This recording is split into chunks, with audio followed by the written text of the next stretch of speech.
Welcome, y'all, to Black of the Berry. Welcome back, baby. Season 2, inaugural episode. Yeah. I'm Dean. That's Los. Yeah. We're here, baby. Listen, hold on. This is home of urban journalism. Talk. The Verbal Hands. Talk.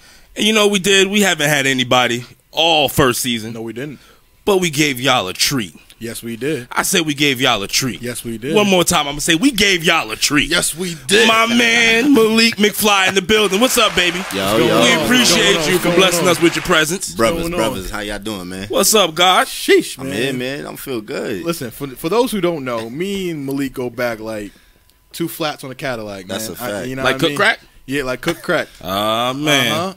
I was there when he was in, you know what I mean, when he was just freestyling and getting a couple songs. And now look at my man. Shut down SOBs, doing your thing. Come on, my man got Come sunglasses on, inside, son. Come on, You just don't wear sunglasses inside. Only you gotta be somebody. Only Fab and cool niggas do that shit. Feel me? You know, I feel like myself when I put these on. Yeah. Nah, that's what it is, though, kid. Because you a cool nigga, though. That's why. You know what I'm saying, player? I gotta step when I step out. You know, just gotta make it noticeable. Absolutely. So let's get into a couple things, man. What's new, man? What's new with you? What's in the world of McFly? What's popping off? A lot, man. I'm working on the album right now. Okay. You know what I'm saying, trying to put together a little EP. Yeah. You know, about 7-8 songs we're gonna give y'all. Do you got a title yet? Yeah, it's called Fly Music. Okay. Okay, I like that. This is just the beginning. I like that. You know, Fly Music is the brand that I rock with. So okay. You know, anybody that know me or been following me for, you know, since I started, know Fly Music. So what's your social media handles for the people, you know, so that they so you can follow me on IG at official Malik McFly. Right. No spaces, no underscores. Twitter, I am Malik McFly. Snap, you can follow me at I am Malik McFly. SoundCloud, the same. I am Malik McFly. So yeah, I am Malik McFly, motherfuckers. Yeah. Don't fuck it up. Don't fuck it up. You know what I'm saying? So tell me about this album. Where did you get the inspiration for that, man? Yes. Well, it's been a while. So you know, I always come prepared or just start with blueprints when I always want to work on something. Right. So, you know, I had a few different ideas for an album, title-wise, or just ideas of what I wanted to do. And originally, this wasn't even the idea that I had. I had a different idea, something totally different. But just the process of working, you know, me and my producer, Principal Music, right? That's the one that produces most of the joints that I got out right now. You know, we was in the studio. We was working on a few different things, a few different vibes. And then it was just a portion of stuff that I had. I was like, you know what, I'm gonna save this for that kind of project that I want to do. Okay. And then I started on working like on records like Used To, the one that's out, and then the For You, the one that's out right now. Which is on Spotify. Y'all can check that out. That's a fact. That's Spotify. dope. That's dope. And I started working on those, and then it was just like a whole different vibe from what I'm normally used to. You know what I'm saying? I started fucking around and experimenting with shit a lot differently. So now, what would you say, you know, just for the people that, you know, just the kid that, you know, now just becoming your fans, right? Your journey, how did your sound start to where is it now? I was always, well, when I first started, right? Anybody that knew me from, I mean, like even back when I started, back even when I was in high school, it was way different. Like my sound was just way different. Not even different, but the topic of discussion, what I was talking about, was way different. I wasn't really talking about stuff that I was really doing. Yeah. I was just portraying things that everybody would like to do. Yeah, the ignorant shit. Right. We want to hear the ignorant shit. Yeah, so, right, absolutely. So then it was just different. But then, as I started to get older, I started to really become a fan of music, and then just certain artists I was listening to, maybe at the time, was really talking about some, you know, stuff with substance. Yeah. Right. Yeah. That's really where it changed me. Not even just as an artist, but like as a listener and as a consumer. I started listening to music differently. I'm like, yo, that's crazy. Like, I feel this. Like, I could like relate to this. Real rap. Beyond the wanting, you know what I'm saying, the flashy shit, the materialistic shit, or just the lifestyle that comes with it. Or, you know, you just have an appreciation for actual music.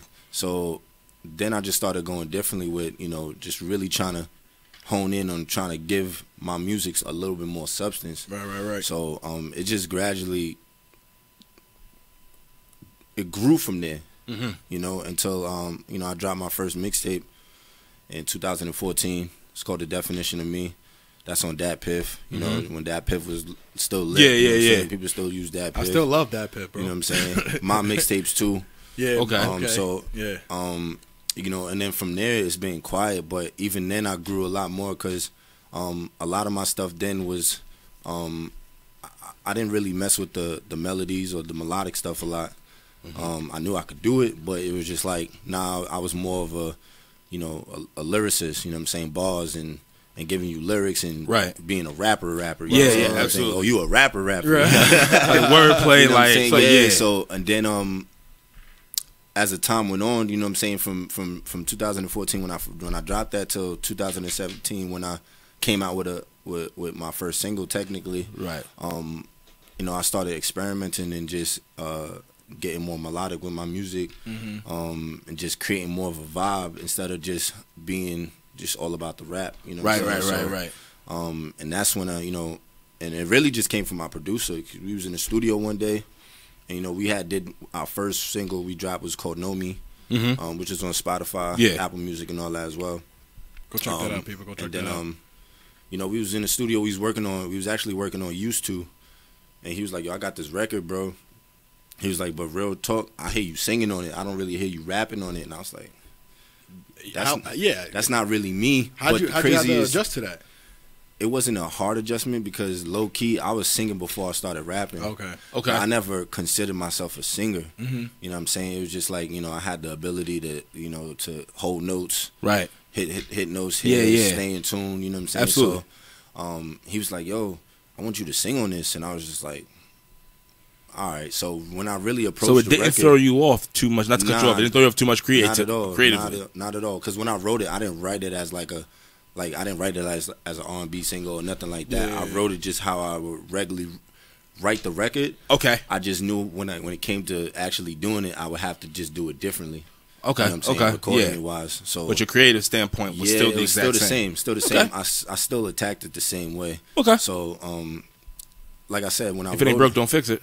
Yeah, facts. When I worked on it, I had a whole bunch of ideas, and I pretty much came with like the verses first, and the verses was really, it was rapped, but when I wrote them, but like I just knew when I had to, since we was going to do it differently when we recorded it in the studio, I would just have to do it, you know, just change the dynamic of it just a little bit because it was not going to be more so, it was going to be more so singing than rapping. Right. And then, you know, I just started messing around with that, and then from there, I kept creating songs where, you know, I was doing a little bit more singing than I was rapping, but still keeping that feel. I see what you're saying. Like you can give them something like bars, or you can give them some lyrics that they can hear. Like, you know, so you got to think about it in a sense, you know. You kind of grew from, you didn't want to label yourself just a rapper or a lyricist. Now you like an artist. You know what I'm saying? Exactly, so you make you just make music. You don't make rap music. You don't make. You just make music. Okay. Now let's piggyback off what you said about substance. Yeah. You know, that's a big thing for me. That's from huge. You know, for my kind of preference of music. I mean, most people kind of drive to the same thing. Who were your influences that that kind of tell you, that kind of are all about the substances that you were trying to you know, reference before? I ain't gonna hold you. One of the probably the top artists I would say that really made me want to do that, and it's not so more so now. Maybe at the beginning when he first started coming around and started coming out was Drake. Okay. You know what I'm saying? Yeah. I tell people I'm a Drake fan, but I'm not a Drake fan because you like old Drake. Yeah, I'm not. Okay. I'm not saying I hate Here's my his thing. Drake now. I'm with you with that because I'm exactly that. I'm a Drake fan, but I like the older Drake first. I have a question. What is the cutoff from that's the old point. Drake and new Drake? Where's the cutoff? Where's that cutoff at then? Because honestly, you like all the other songs, but I like his songs. Okay, I'll probably put it this way. Find Your Love was it for me. I liked it, but I'm like, it was like I'm gonna say album wise. So album wise, after his first album, Thank Me Later, I was kind of like, all right, so what can you do now? Right. And then when he dropped Take Care, I was like, all right, cool. I think everything else after that I'm like, Ooh. Take Care was fire, but I'm not saying. I did enjoy Take Care, but I wouldn't say okay. None of his joints after that was trash. No, it wasn't trash. It's just like it's not. I didn't not your flavor. Feel it anymore. Yeah. Like I was like, yo, you like the So Far Gone Drake. Now Drake is on a whole different level. Yeah.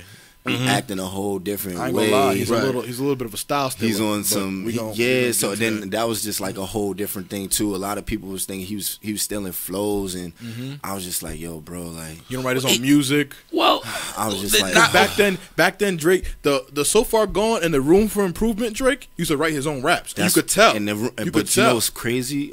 And me and my boys was having a conversation about this. A lot of people that be quote unquote Drake friends don't know about Room for Improvement. Fire. You ask them his first mixtape, they would not be able to tell you his first mixtape. Everybody comes in as So Far Gone. Yeah, Room for Improvement is crazy. I'll be honest with you, I'm not a Drake fan at all. You know what I'm saying? Yo, I'm not a Drake. No. I appreciate Drake, bro. I'm just not a Drake fan. But what I do have to say is this: it's nuts. Okay. We know for a fact, and then I know this is too. But you don't. Well, you know what though? This is rap because I was about to say, for instance, you know like that Beyonce, huh? You don't look like a Drake fan. I'm not a Drake fan. I'm about to say you don't. You look more like an Onyx fan. You know what I'm saying? you had to just throw that in there, huh? You look like you know all Sticky Fingers verses. That's what you look like. You know every single one of his verses. Oh man, you had to throw that in there. Okay, yeah, you know what I mean. That's what you look. I'm just saying, you know. But go ahead. That's cool. Go ahead. You ugly bastard. Quick side note: Lil Wayne was one of those people that kind of got me into the whole music with substance. Of course. Especially like you couldn't like mixtape Wayne. Oh my god! Like drought Wayne. You know the thing is because you could not hear Wayne. You could not hear it. But he had so many songs beyond like the stuff that he be like, even like his last album. Like I think it was the droughts. Like the droughts really did it for me. Yeah, you know what I'm saying. Yeah, especially the Drought 3. Drought 3 is my favorite. Drought 3. You know what I'm saying. So when I was hearing when you know what I'm saying, like some of the joints he was dropping just on mixtape there, Wayne period, bro. Mixtape Wayne just made me want to be like, yo. I gotta go crazy. Gotta start Hawaii talking, Hawaii 5-0. Gotta start talking you know different, man. Yeah. Gotta start talking real different. But welcome back, y'all. This is Black of the Berry, home of urban journalism, the home of the verbal hand. I'm Dean. Los is in the bathroom right now. But guess what? I still got Malik Mcfly in the building. Check out all of his social media handles at Malik Mcfly. No spaces. It's really not that difficult, y'all. If y'all fuck this up. IG official Malik Mcfly. That's the only changes in official. That's Please. The only, yeah. Just that's all you got to do. It's easy. It's easy. I promise. Now, we were talking about some stuff. When we were off air a little bit on break. Okay. About where you come from, because you met Los actually in Long Island, because you went to Longwood. Facts. But you spent the first 13 years of your life in the Bronx, right? Yeah, man, pretty much. So I was born and raised in the Bronx, you know what I'm saying? Shout out to the BX, man. Yeah. And like that's really a lot of where the foundation was set, you know what I'm saying? That's where a lot of my life started, as far as like my story. Right. You know what I'm saying? Even in my music, a lot of people might listen to my music and certain things that I talk about, whether it's really personal to me, most of the time, a lot of that stuff actually happened when I was living in the Bronx before I came to Long Island. So, we was talking about the album that I'm working on. Yeah. You know what I'm saying? So the album has a few songs on there where I talk about some really deep parts of my life. Yeah. And you was asking me just about, my sound when how has it grown? Yeah, how's it grown? So like on the album, you're really gonna be able to see the difference, because I got a lot of songs. I got a few songs on the album. For You is actually gonna be on the album. Okay. So that's a record that's out right now. Yeah, it's familiar. So I got a lot of records with that kind of vibe. Up tempo. Feel good records. Yeah. Make you want to dance. Make you want to hit the club type stuff. Yeah. But and then I got a few records on there. Where it's kind of like, I say it's classic me, because like I said, if you've been listening to me prior to all of this, prior to me dropping Used To, prior to me dropping For You, you know that I was really honed in on rapping and bringing a message or bringing something with substance. And a lot of the times I found people don't want conscious and you know thoughtful music. Unfortunately, my personal experience can be related to a lot of people. A lot of people probably have gone through the same things, if not similar situations. You know what I'm saying? So a lot of that I like to portray in certain songs, and a lot of that I like to bring out in certain songs. So a lot of people that when the album comes and drops, I'm definitely gonna come back and we could talk absolutely about we're gonna need you back on that. Absolutely, 100%. Itself, but there's parts of the album where I really get into like some deeper aspects of my own life, and a lot of those things that I talk about or I'm gonna talk about on the album actually happened before I even moved to Long Island. I came to Long Island. So that's really where the story really begins. And like I was telling you off air, it's not like I don't identify with Long Island. It's just a lot of the foundation, a lot of the story, a lot of my storyline started in the Bronx where I was born and raised. So it's like I can't forget it because and it's not that I like to talk about it a lot, but it's different. There's different ways I could talk about it. Sometimes I might not let you in all the way to the whole story. I might give you tidbits of the story, and then another song I might give you more of the story. Okay, so you can get I got you. A bigger picture of what's going on. So you would consider yourself a storyteller at this point? Well, excuse me, for this album that's about to come out, is this going to be more of a storytelling? Because remember, you did say that you're going to be. It's going to be a mixture. We're able to see your growth. It's going to be a mixture of a lot of things. Okay. I think you'll be able to see the growth only if you were a fan. I got you. When I dropped my first mixtape. Okay. A lot of people are going to be hearing this album, and it's going to be the very first project that they've heard from me, period. I got you. Okay. A lot of people that I've met, whether it was through this year or through last year, that have become fans, are gonna hear this project and they're gonna be like, "Yo, I love this shit," but they're not gonna know.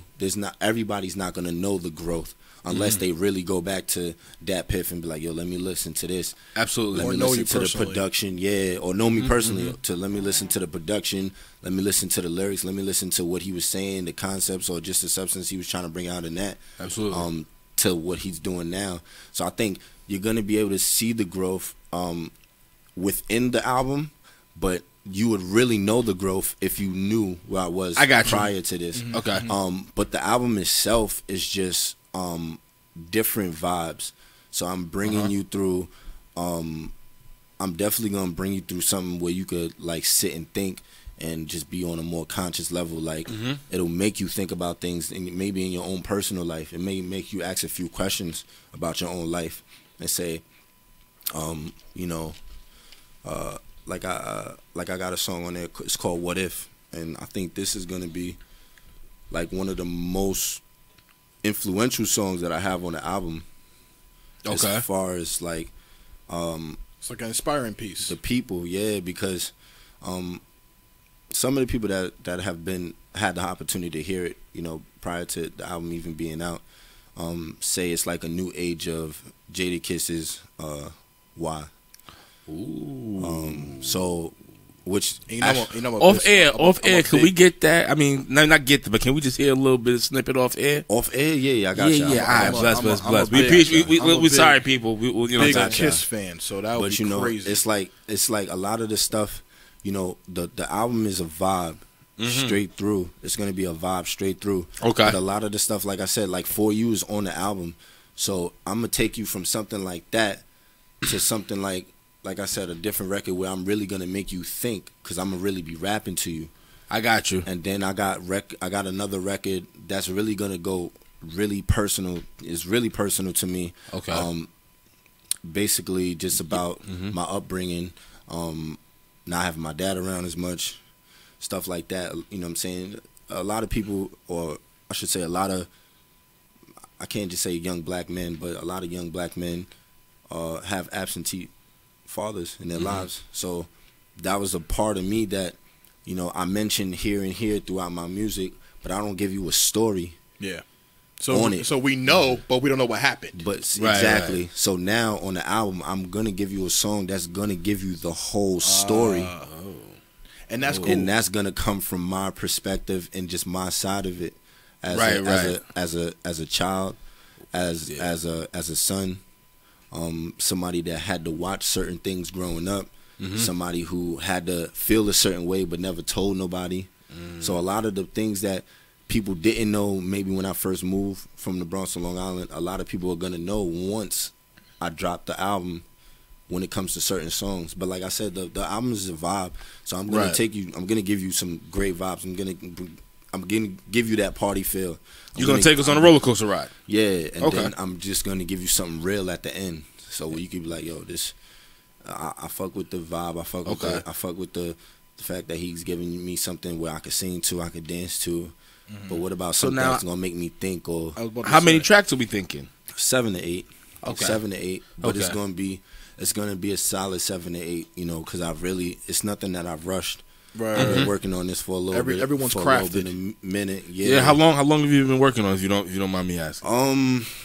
So, well, I want to say 3 years, because that was when I first dropped my first mixtape. Yeah. But I can't say which the people can catch at datpiff.com. Datpiff. I wouldn't say 3 years, because there was a process between that. Like I said, I didn't drop from 2014 when I dropped my first mixtape to 2017 when I dropped my first single. Yeah. I wasn't always working on music then. It was a lot of figuring out like which direction I was gonna go, what I was gonna do. You modeled as well, correct? I've been doing that recently. Yeah. Okay. I've been doing that more recently now. So, GQ I would boys. say it's the GQ boys. I would say maybe the past year. Between 2017 and 2018 now. Okay. And it was I was silently working on it, but I had to ask the people like, yo, do y'all really want an album for me? Do y'all want to see an album for me? And a lot of people was like, yo, we need that. So I was like, all right, bet. So now I really know I got to really like get in gear and like let me really put something together, because like there was songs that I was working on and I didn't know if it was going to be for this project or not, or I didn't know if it was going to be for a different project. I got you. But I was working on that and something in between, and then a lot of things just started collecting. Yeah. So you have a whole lot just in the vault? In the vault. Yeah, I have a lot of music, bro. I got you. And it's like I've been since 2017, I've been working till now. I've been working on a lot of different joints, like, and sometimes I have to go back in there and just be like, yo, like, nah, I gotta get this. Okay. This gotta come out, or this gotta be on the project, or gotta be on the next project. So there's joints I have now that I could probably put out on my next project. Okay. After this, but but then a lot of the joints that you hear is gonna be there's some joints that are brand new.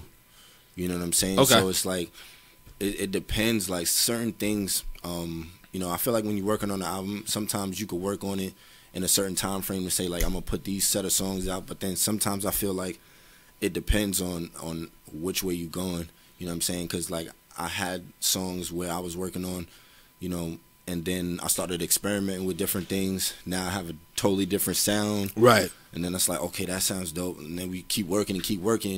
And then now you got a collective of songs. Now it's like, okay, now like what should we put on the album? Right, what can we Where do do with we go with these? Yeah. So what is the tone? So definitely gonna be a roller coaster, but I think collectively it's gonna be a great body of work. And I haven't dropped the body of work in so long.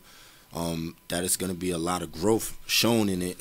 Within my songwriting, the way I deliver certain songs, and even the joints that people may feel is classic to me.